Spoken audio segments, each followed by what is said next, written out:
भाग्य बड़ा या कर्म। दोस्तों, इस दुनिया में दो तरह के लोग होते हैं। एक जो मानते हैं कि भाग्य वाग्य कुछ नहीं होता और वे सिर्फ कर्म की प्रधानता में ही विश्वास करते हैं, और दूसरे वे लोग होते हैं जो भाग्यवादी है, यानी उनका किस्मत कनेक्शन में पूरा भरोसा होता है। उनका दृढ़ विश्वास होता है कि जो भाग्य या किस्मत में लिखा है वो होकर ही रहेगा। यानी इंसान कर्म और भाग्य की दो दूरियों में घूमता रहता है और अंत में दुनिया से अलविदा हो जाता है।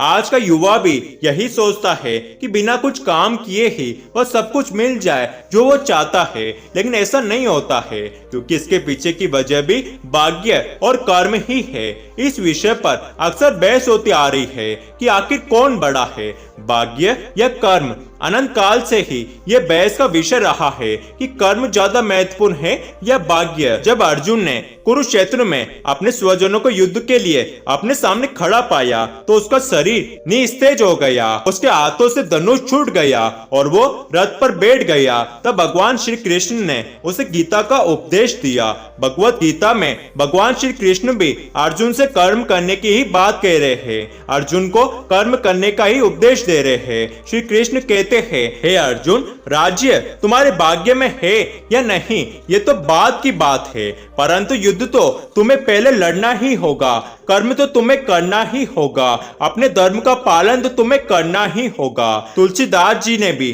श्री रामचरितमानस में कर्म की ही प्रधानता बताई है। कर्म प्रधान विश्व करी राखा, अर्थात युग तो कर्म का ही है, प्रधानता तो कर्म की ही है। कर्म किए बिना कुछ भी संभव नहीं है। दोस्तों, कर्म किए बिना भाग्य नहीं बनता, कर्म से ही भाग्य बनता है। इसे अच्छी तरह से समझाने के लिए आज हम आपके सामने एक कहानी पेश करते हैं, जिससे आप समझ जाएंगे कि भाग्य बड़ा है या कर्म। एक जंगल के दोनों ओर अलग अलग राजाओं का राज्य था और उसी जंगल में एक महात्मा भी रहते थे, जिन्हें दोनों राजा अपना गुरु मानते थे। उसी जंगल के बीचों बीच एक नदी बहती थी। अक्सर उसी नदी को लेकर दोनों राज्यों के बीच झगड़े फसाद होते रहते थे। एक बार तो बात बिगड़ते बिगड़ते युद्ध तक आ पहुंची। कोई भी राजा सुलह को तैयार नहीं था, इसलिए युद्ध तो निश्चय ही था। दोनों राजाओं ने युद्ध से पहले अपने गुरु महात्मा का आशीर्वाद लेने की सोची और पहुंच गए जंगल की उस कुटिया में जहां महात्मा रहते थे।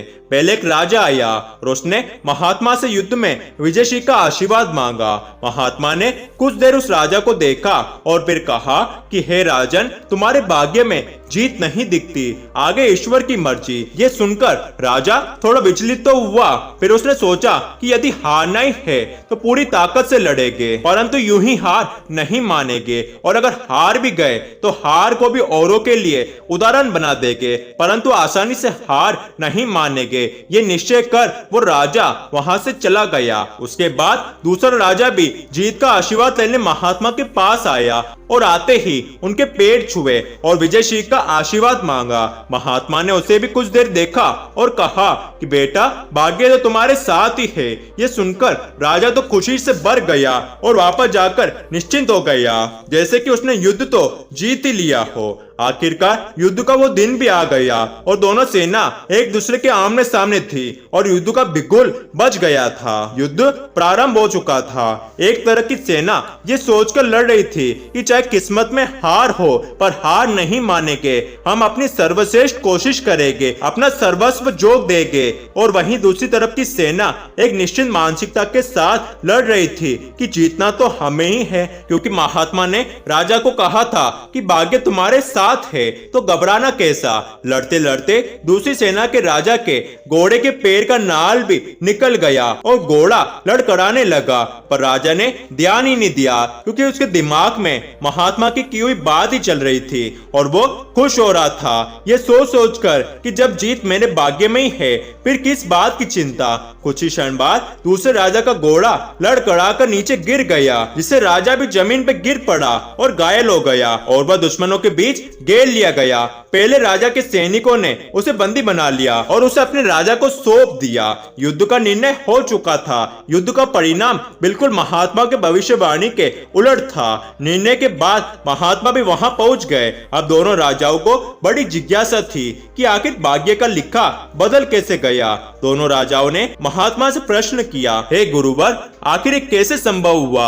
आखिर भाग्य कैसे बदल गया? दोनों राजाओं का प्रश्न सुनकर महात्मा ने मुस्कुराते हुए उत्तर दिया, हे राजन, भाग्य नहीं बदला, वो बिल्कुल अपने जगह सही है, पर तुम लोग बदल गए हो। महात्मा ने विजेता राजा की ओर इशारा करते हुए कहा कि अब आपको ही देखो राजन, आपने संभावित हार के बारे में सुनकर दिन रात एक कर दिया। सब कुछ भूलकर आप जबरदस्त तैयारी में जुट गए, ये सोचकर कि परिणाम चाहे जो भी हो पर हार नहीं मानूंगा। खुद हर बात का ख्याल रखा, खुद ही हर रणनीति बनाई, जबकि पहले आपकी योजना सेनापति के भरोसे युद्ध लड़ने की थी। उसके बाद महात्मा ने पराजित राजा की ओर इशारा करते हुए कहा कि हे राजन, आपने तो युद्ध से पहले ही जीत का जश्न मनाना शुरू कर दिया था। आपने तो अपने घोड़ों की नाल तक का ख्याल नहीं रखा। फिर आप इतनी बड़ी सेना को कैसे संभालते और कैसे उनको कुशल नेतृत्व देते? और हुआ वही जो होना लिखा था। भाग्य नहीं बदला, पर जिनके भाग्य में जो लिखा था उन्होंने ही अपना व्यक्तित्व बदल लिया। मेरे कहने का मतलब यह है कि मैंने पहले राजा को कहा था कि हे राजन, तुम्हारे भाग्य में जीत नहीं दिखती, लेकिन राजा ने भाग्य का न सोचते हुए कर्म करना जरूरी समझा। और उसके बाद मैंने तुम्हें कहा था कि तुम्हारा भाग्य तो तुम्हारे साथ ही है और तुम अपने भाग्य पर भरोसा करके बैठ गए। लेकिन तुमको शायद ये नहीं पता था कि भाग्य अपने खुद के कर्मों से ही बनता है।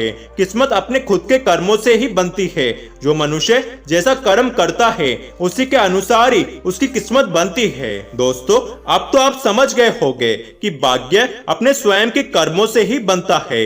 भाग्य उस लोहे की तरह वहीं खींचा चला जाता है जहां कर्म का चुंबक हो। हम भाग्य के अधीन नहीं है, हम तो स्वयं भाग्य के निर्माता है। और यह सत्य है कि भाग्य भी उन लोगों का साथ देता है जो कर्म करते हैं। किसी खुरदरे पत्थर को चिकना बनाने के लिए हमें उसे रोज घिसना पड़ेगा। ऐसा ही जिंदगी में समझे, हम जिस भी क्षेत्र में हो, स्तर पर हो, हम अपना कर्म करते रहे बिना फल की चिंता किए, क्योंकि श्री कृष्ण ने भी अर्जुन को यही कहा था कि हे पार्थ, मनुष्य के हाथ में सिर्फ कर्म करना ही है, फल मनुष्य के हाथ में नहीं है। मनुष्य के हाथ में केवल कर्म है। इसलिए दोस्तों, आप भी सिर्फ अपने कर्म पर ध्यान दें, मन लगाकर काम करें, आपका भाग्य जरूर बदलेगा।